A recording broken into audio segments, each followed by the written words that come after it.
We're hearing early reports of what may be substantial loss of life. Well, good evening. We begin with the destruction left behind by Hurricane Ian and the challenges that lie ahead, with the Florida State Fire Marshal calling it likely the largest natural disaster in state history as the storm threatens to make another landfall, this time in South Carolina. Thanks for joining us. I'm David Molko. Ian, which hit Florida as a strong Category 4, weakened to a tropical storm, but just this afternoon regained Category 1 status. Here is a look at its current location and its track. Ian churning northward off the Atlantic coast with that cone of uncertainty, projecting a landfall Friday afternoon somewhere near Charleston. Now, 9 people have been confirmed dead, though officials caution it is early, and with search and rescue operations ongoing, the final number could be, quote, substantial. NBC's Alice Barr with more. You can see it across the state in the stunning images of destruction. You can hear it in the desperation of those who made it through. My chimney came down. I was afraid it was going to come through the roof and crush me. President Biden making it official, declaring a major disaster in the state of Florida, surging money, supplies, and people to the region. However long it takes, we're going to be there. The president getting a briefing at FEMA headquarters, warning that while the numbers are still unclear, Hurricane Ian could be the deadliest in Florida history. We're hearing early reports of what may be substantial loss of life. The FEMA administrator heading to Florida tomorrow, stressing that the danger has not passed. We are expecting the storm to continue making its way to Georgia, South Carolina, and into North Carolina, maintaining tropical storm force winds, deadly storm surge, and rainfall of up to 12 inches. The danger is real, to state the obvious. Please obey all warnings and directions from emergency officials. The devastation so overwhelming, the National Guard is sending in nearly 5,000 troops from 4 states. Search and rescue units heading in from all over, including Miami. I can't send a better team. And crews rolling in from across the country to restore power to more than 2.5 million people. Americans coming together, bringing light to a state in its darkest hour. In Washington, Alice Barr, NBC News. Complete coverage tonight on Nightly, plus Matt will be here in just a few minutes with an update on Ian's projected path and the timing.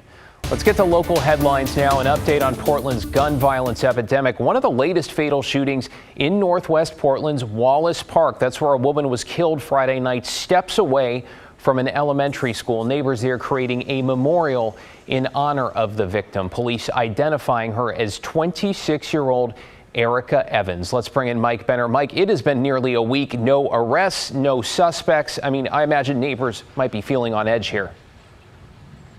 You know, David, that's a good way to characterize it. Wallace Park sits just to the west of Northwest 23rd. That's a very busy, popular area.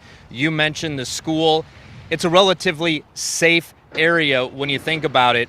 A young woman like Erica Evans gunned down in that area is not a common occurrence, and neighbors want to see an arrest.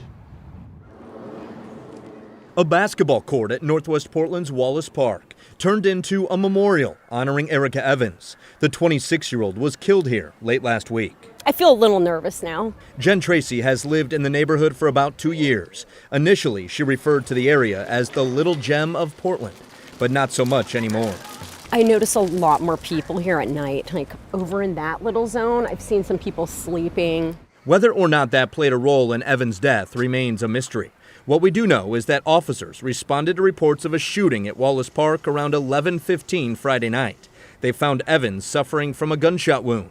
The 26-year-old, with apparent ties to Texas, died before paramedics could transport her to the hospital. Those poor parents, that was the thing I said, those poor parents. They haven't found anybody, they don't have any leads, and these people have lost their daughter.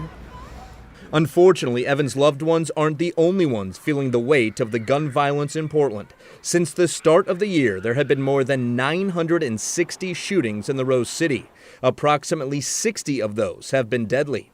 Among them, the shooting death of Martise Oliver early Sunday morning outside a motel near 82nd and Sandy. Police did arrest a suspect, Martre Oliver. And listen to this, he is the victim's twin brother. But to date, there's been no arrests in the killing of Erica Evans, the young woman who neighbors of Wallace Park remember with this memorial. How sad that somebody that young, came across whatever bad circumstance in this nice neighborhood. Jen Tracy is hoping police catch the killer sooner rather than later. Because I don't want to be worrying all the time, but I'm definitely aware now. All right, detectives tell me they're not saying a whole lot about this case because in doing so, it could compromise the investigation. With all of that said, they're asking anyone with information about what happened to give them a call.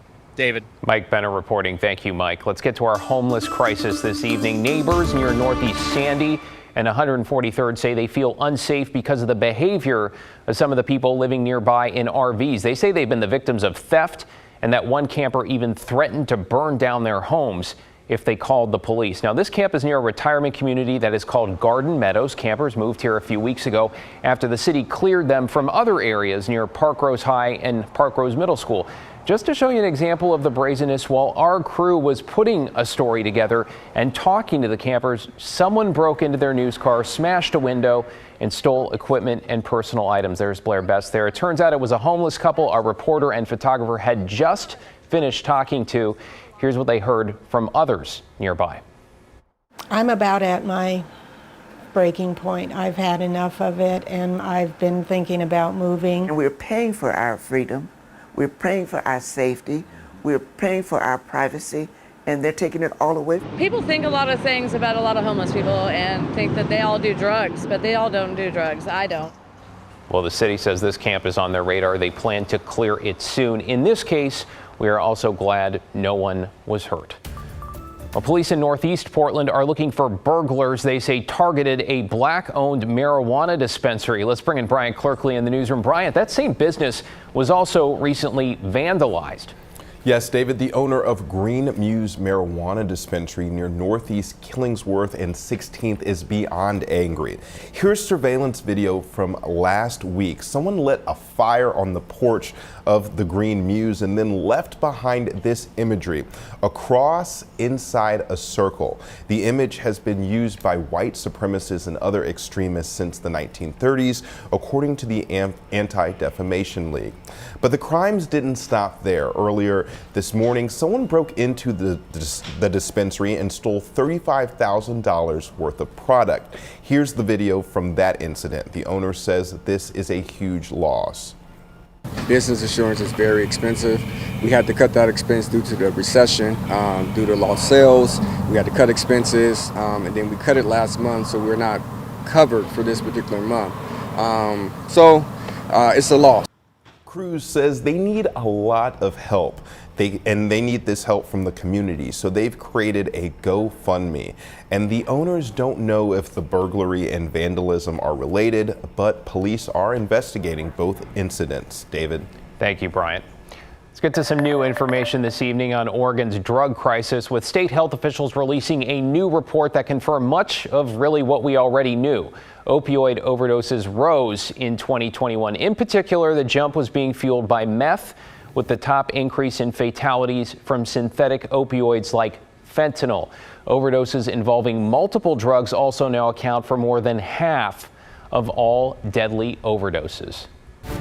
Well, this evening, an update surrounding Rene Gonzalez and his run for Portland City Commissioner. The city's small donor elections program is once again ordering his campaign to pay a $77,000 fine related to heavily discounted rent at his downtown campaign office. The campaign previously asked the city to reconsider. Today, that request was denied, though Gonzalez still has until October 6th to officially appeal. The Gonzalez campaign is paying $250 a month for the space, though the city says fair market value is closer to $7,000. It calls the discount an illegal in-kind campaign contribution.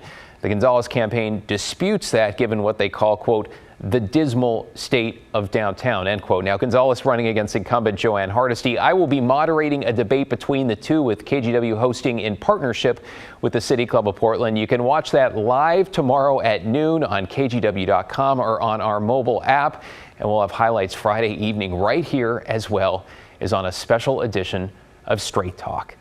And come November 8th, Portland voters will also decide on a once-in-a-decade proposal to overhaul the city's government, adding a city manager, increasing the size of council to 12, among a lot of other changes. So we've covered this on Straight Talk. Tonight, we are streaming a debate hosted by community groups, one moderated by the Oregonian and Portland Mercury. You can watch that live on KGW.com or on our YouTube page or KGW+. That all starts at 5:30. The full 90 minutes will also be available on demand.